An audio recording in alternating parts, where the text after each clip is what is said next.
हमारे पिछली 2 वीडियो में हमने दूता वेब सीरीज के पहले 4 एपिसोड्स को कवर करा था और आज वाली वीडियो में हम अगले 2 एपिसोड्स के बारे में जानेंगे। दूता को आप Amazon प्राइम वीडियो पर देख सकते हैं और हाँ, इस वीडियो को समझने के लिए आपको पहले 4 एपिसोड्स की कहानी पता होनी चाहिए। इसलिए मैं वीडियो के पार्ट 1 एंड पार्ट 2 का लिंक डिस्क्रिप्शन और पिन्ड कमेंट दोनों में छोड़ दूंगा। तो 5वें एपिसोड की शुरुआत में क्रांति की टीम सागर के फार्म हाउस के बगल वाले कंपाउंड में खुदाई कर रहे होते हैं, जहां उन्हें सागर के डॉगी की मृत शरीर मिलती है। जी हां, वहां कोटी की लाश नहीं थी और ऐसे में क्रांति अब डाउट में आ जाती है कि क्या अब तक के उसके सारे डिडक्शंस सही भी हैं या नहीं। क्या वो सही रास्ते में सोच भी रही है? वहीं दूसरी तरफ सागर अपनी बेटी का अंतिम क्रियाकर्म कर रहा होता है। तब वो फिर से येलो रेनकोट वाले इंसान को बाइक पे देखता है। सागर उसकी तरफ बढ़ता है और ऐसे में ये इंसान भाग जाता है। ऑल्थो इस बार सागर बाइक का नंबर जरूर देख लिया था, नाउ उस दिन सागर के घर अमृता एक पार्सल भिजवाती है जिसके अंदर उसके कोख में मारा गया बच्चा था। जी हां, इस पार्सल के साथ एक नोट भी था कि ये सागर का है, कंफर्म करना है तो डीएनए टेस्ट करवा लो। अब जैसे ही प्रिया को इस बारे में पता चलता है, वो सागर पे एकदम भड़क जाती है क्योंकि सागर उसको चीट किया है और इसीलिए प्रिया घर छोड़ के अपने पापा के घर चली जाती है। इस घटना के बाद सागर एकदम पागल सा हो गया था और उसके कमरे में भी हम सिर्फ फटे हुए पेपर्स देख पाते हैं। सागर यहां येलो रेनकोट वाले इंसान का बाइक नंबर से उसे ट्रेस कर लेता है और हम व्यूअर्स को पता लगता है कि वो इंसान और कोई नहीं बल्कि घोस्ट शैडो यूट्यूब चैनल की ऑनर किरण है। जी हां, किरण ही सागर के पीछे पड़ी हुई थी और ऐसे में सागर किरण को डायरेक्टली कॉन्फ्रंट करता है और पूछता है कि तुम मेरे पीछे क्यों पड़ी हो। अब यहां किरण काफी कुछ रिवील करती है। दरअसल 4 महीने पहले कोई रवि नामक इंसान किरण को कांटेक्ट किया था एंड उसने कहा कि उसके पास एक रियल घोस्ट स्टोरी है जिसे किरण अपने चैनल पर फीचर कर सकती है। किरण रवि से मिली थी एंड हमें पता चलता है कि रवि भी एक फेमस जर्नलिस्ट था जिसके पीछे यही पेपर वाला घोस्ट पड़ा था। रवि किरण को बताता है कि कैसे ये आत्मा पीस ऑफ पेपर में आपका फ्यूचर आपको बता देता है, जिसमें कोई ना कोई आपके फैमिली से मारा जाने वाला होता है या फिर कोई करीबी रिश्तेदार। अब रवि स्मार्ट था और वो पूरा ट्रेस कर लिया था कि ऐसी घटनाएं 1963 से हो रही है और ये पैरानॉर्मल एक्टिविटीज सिर्फ जर्नलिस्ट के साथ ही होती है। रवि के पास उन सारे जर्नलिस्ट का एक लिस्ट था जो कि इसका शिकार होके मारे गए थे और इन सब जर्नलिस्ट में एक बात कॉमन थी एंड दैट वाज कि सब के सब करप्ट जर्नलिस्ट थे। रवि के घर के सारे लोग मारे जा चुके थे और अब रवि की ही बारी थी, इसीलिए वो किरण को सब कुछ बता देना चाहता था। रवि ये तक ऐड करता है कि अगर विक्टिम किसी बाहरी इंसान से कांटेक्ट करता है तो वो बाहरी इंसान भी इस गोस्ट के चपेट में आ जाएगा। फॉर एग्जाम्पल, रवि अभी किरण से मिला है तो इट्स पॉसिबल कि किरण के साथ भी कुछ बुरा हो। अब ऑब्वियसली किरण इन बातों को पूरी तरह तो नहीं मानती। स्टिल वो रवि से उसका सारा रिसर्च फाइल्स ले लेती है ताकि उस पे खुद स्टडी कर सके। फिर अगले दिन अचानक से किरण को रवि का वॉइस मैसेज आता है जहां वो कह रहा था कि मुझे सारा जवाब मिल गया है। अब जब तक किरण भाग के रवि तक पहुंचती है, रवि खुद को मार लेता है। Now the surprising part was कि रवि के हाथ में एक और न्यूज़पेपर का टुकड़ा था जिसमें किरण के मरने की खबर लिखी थी। स्टिल किरण को तो अब तक कुछ नहीं हुआ। ऐसा क्यों, वो आपको कहानी में आगे पता चलेगा। खैर, तो तब से ही किरण उन सारे लोगों को ट्रैक कर रही थी जो कि उसके हिसाब से इस केस के विक्टिम हैं। फॉर एग्जाम्पल, रवि के बाद वो चार्ल्स को फॉलो किया एंड देन फिलहाल वो सागर को फॉलो कर रही है। किरण यहां सागर को रवि वाला पूरा रिसर्च फाइल दे देती है ताकि सागर खुद भी इन पे स्टडी करके कुछ पता लगा सके। खैर, तो यहां से सागर और किरण एक प्रोफेसर से मिलने जाते हैं जो कि इस तरह के पुराने अखबार के एक्सपर्ट थे। वो दोनों उन्हें पेपर के टुकड़े दिखाते हैं, देन बताते हैं कि हर जगह का अक्षर उल्टा है। अब यहां किरण को अपने वीडियो के शूट के लिए जाना था तो वो यहां से निकल लेती है। नाउ प्रोफेसर अपने लाइब्रेरी से कई पुराने अखबार लाते हैं, लाइक 1960 के 1950 के अखबार, और यहां सागर को एक दूता नाम का अखबार मिलता है जिसमें सेम फ्रंट था और उसका क अक्षर भी उल्टा था। दूता एक ऐसा अखबार था जिसे सत्यमूर्ति ने 1938 में चालू करा था। 1962 तक ये अखबार बढ़िया चला लेकिन अचानक ही उसके बाद यह बंद हो गया था। इनफैक्ट सत्यमूर्ति भी एकदम से गायब हो गए थे। सत्यमूर्ति एक किताब भी लिखे थे जिसका नाम था जर्नलिज्म, वैल्यूज एंड प्रिंसिपल्स। अब अगर आपको याद हो तो ये वही किताब है जो कि सागर को चंद्रमूर्ति गिफ्ट किया था पहले एपिसोड में। जाहिर सी बात है कि उस किताब में दूता प्रेस का एड्रेस होगा, जिसका पता लगा कि सागर अखबार के ओनर से मिल सकता है। सागर फौरन अपने कार में निकलता है और बाहर बारिश में एक बच्चा पेपर का नाव बनाता है जो कि सागर के पास आता है और सागर के हाथ लगता है। इस पेपर में लिखा था कि घोस्ट शैडोज यूट्यूब चैनल की ऑनर किरण एक हॉन्टेड हॉस्पिटल की तहकीकात करते वक्त किसी हादसे में मारी गई। सागर फौरन किरण को कॉल करता है लेकिन उसका फोन लग ही नहीं रहा था। दूसरी तरफ किरण अपने वीडियो के लिए एक हॉन्टेड हॉस्पिटल वाले लोकेशन पे जाती है। यहां उसका ईएमएफ मीटर लगातार ब्लिंक करता है, यानी कुछ तो यहां बहुत असाधारण था। जब तक किरण कुछ समझ पाती या यहां से निकल पाती, एक फायर एक्सटिंगर अपने आप ऑन होकर उछलने लगता है और इससे बार बार धक्का खा के किरण एक नुकीली दीवार पर गिर के मारी जाती है। जब तक सागर इस हॉस्पिटल तक पहुंचता, किरण मर चुकी थी और यहीं पे 5वां एपिसोड खत्म हो जाती है। अब 6ठे एपिसोड की शुरुआत में हम क्रांति और रंगा को देखते हैं जो कि अब भी कोटी को ही ढूंढ रहे थे। यहां क्रांति नोटिस करती है कि जहां वो खुदाई किए थे वहां कुछ बरगद के पेड़ की जड़ें थीं। नाउ यूजुअली बरगद के पेड़ की जड़ 15 फीट नीचे होती है, जबकि इन्हें कुत्ते का शरीर सिर्फ 5 फीट पे मिल गया था। यानी इट्स क्वाइट पॉसिबल कि कोटी को कुत्ते से भी 10 फीट नीचे दफनाया गया होगा और जो दफना रहा होगा उसे बरगद की जड़ें मिली होंगी जिन्हें वो काट के यहीं बाहर छोड़ गया। नाउ ये डिटेक्शन सही था क्योंकि सागर यही किया था जहां वो कोटी को काफी नीचे दफनाया था एंड देन कुत्ते को उसके ऊपर, ताकि पुलिस कुत्ते की लाश को पाकर खोदना बंद कर दे। लेकिन क्रांति अब समझ गई थी तो ऐसे में वापस से खुदाई शुरू करवाती है।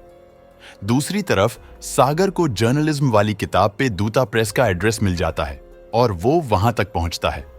इस जगह पे उसे वही स्टूडेंट सत्या मिलता है जो कि सागर की कंपनी में काम करना चाहता था और सत्या का नाम उसके दादाजी के नाम सत्यमूर्ति पे ही रखा गया था, जो कि 1938 में दूता प्रेस को स्टार्ट किए थे। अब सत्या के दादा सत्यमूर्ति तो इस दुनिया में नहीं रहे, लेकिन सत्या के पिता जरूर जिंदा थे, who is none other than Chandramurti ji. हाँ दोस्तों, चंद्रमूर्ति यहां सागर को देखकर गुस्सा हो जाते हैं क्योंकि सागर एक करप्ट जर्नलिस्ट है और ऐसे लोगों को वो अपने घर में नहीं आने देते हैं। यहां सागर और चंद्रमूर्ति में बहस हो जाती है और ऐसे में चंद्रमूर्ति फाइनली पास्ट की कुछ बातें बताता है तो यहां से कहानी सीधा 1962 पे चली जाती है। तो 1962 में हम सत्यमूर्ति जी को देख पाते हैं जो कि अपनी किताब जर्नलिज्म, वैल्यूज एंड प्रिंसिपल्स को लॉन्च कर रहे थे। यहां सत्यमूर्ति जी के दोस्त राघवैया भी उनके साथ थे जो कि वहां के विधायक थे। राघवैया जी बताते हैं कि कैसे ब्रिटिश राज के समय से ही वो और सत्यमूर्ति जी दोस्त रहे हैं और दोनों मिलकर अंग्रेज के खिलाफ लड़े थे। उस टाइम सत्यमूर्ति जी के दूता अखबार को अंग्रेज बंद भी करना चाहते थे क्योंकि इस अखबार में हमेशा सच्ची बातें लिखी जाती थीं अंग्रेजों के खिलाफ। लेकिन सत्यमूर्ति जी राघवैया के साथ मिलके अपनी प्रिंटिंग मशीन लाइट हाउस में छिपाए थे जहां से वह अखबार प्रिंट करना जारी रखे। हम समझ पाते हैं कि सत्यमूर्ति बहुत ही ईमानदार जर्नलिस्ट है और उनका अखबार दूता काफी रेपुटेड था और राघवैया भी एक बहुत ही अच्छे विधायक थे। सत्यमूर्ति कहते हैं कि राघवैया जैसे पॉलिटिशियंस अच्छे हैं जो कि जनता की सेवा करना चाहते हैं, लेकिन आजकल कुछ पॉलिटिशियंस बस पैसे कमाना चाहते हैं, पावर चाहते हैं और कुछ जर्नलिस्ट भी थोड़ा पैसों के लिए बिक जाते हैं। इसलिए मैंने यह किताब लिखी है जिसे पढ़ के आने वाले जर्नलिस्ट भी प्रेरित होकर सही मार्ग पे चलेंगे। खैर, स्पीच के बाद हम भूपति नाम के एक इंसान से मिलते हैं जो कि सत्यमूर्ति का सबसे भरोसेमंद एम्प्लॉय था। देन हम चक्रपाणी नाम के इंसान से भी मिल पाते हैं जो कि आने वाले चुनाव में राघवैया के खिलाफ खड़ा होने वाला था और उसकी पार्टी का नाम था प्रजावाखू। एनीवेज, इसके बाद सत्यमूर्ति अपनी बीवी के साथ घर जा रहे होते हैं जब भूपति इन दोनों को तिरुपति दर्शन के टिकट देता है। भूपति का कहना था कि सत्यमूर्ति अपने परिवार के साथ कहीं बाहर ही नहीं जाते, तो ऐसे में उन्हें तिरुपति में दर्शन करके आना चाहिए और तब तक यहाँ का काम भूपति संभाल लेगा। अब सत्यमूर्ति को भूपति पर इतना भरोसा था कि वो मान जाते हैं और अपने परिवार के साथ 3 दिन के लिए तिरुपति चले जाते हैं। नाउ यहां रिवील होता है कि भूपति एक्चुअली में चक्रपाणी से मिला हुआ था और ये दोनों मिलके राघवैया को रास्ते से हटाना चाहते थे। चक्रपाणी का प्लान काफी खतरनाक था और मैं आपको शॉर्ट में पूरा बता देता हूं। तो बेसिकली चक्रपाणी राघवैया के घर की मेड कल्पना को अपने प्यार में फंसाए हुआ था और वो कल्पना से राघवैया के घर के दरवाजे की कुंडी खोल के मंगवा लेता है। देन चक्रपाणी वैसे ही सेम कुंडी बनवाता है, लेकिन पीतल की नहीं, लोहे की। लोहे की क्यों? ताकि इस कुंडी को चुंबक का इस्तेमाल करके दूसरी तरफ से खोला जा सके। इनफैक्ट ये कुंडी एकदम ढीली बनवाई गई थी ताकि इसे आसानी से खोला जा सके। देन ये लोहे वाले ढीली कुंडी चक्रपाणी वापस से कल्पना को दे देता है। साथ ही कल्पना को कुछ मिठाई भी देता है जो कि उसे राघवैया के पूरे परिवार को खिलाना था। चक्रपाणी यहां कल्पना से झूठा वादा करता है कि चुनाव के बाद हम दोनों शादी कर लेंगे और ये मिठाई इसीलिए है। अब प्यार में फांसी हुई कल्पना ऐसा ही करती है, जहां वो नकली कुंडी राघवैया के घर में फिट कर देती है। साथ ही सबको चक्रपाणी द्वारा दी गई मिठाई खिलाती है। कल्पना राघवैया के पूरे परिवार से कहती है कि जल्दी उसकी शादी हो जाएगी, किससे वो बाद में बताऊंगी। और यह सुन के सब इतना खुश होते हैं कि राघवैया कल्पना का बैंक अकाउंट खुलवाकर उसमें 15,000 जमा करवाने की बात करते हैं। बैंक अकाउंट खुलवाने के लिए राघवैया कल्पना का अंगूठा छाप भी ले लेते हैं। अब दोस्तों, चक्रपाणी की मिठाई में थी बेहोशी की दवा, जिसे खाकर घर के सभी लोग बेहोश हो जाते हैं।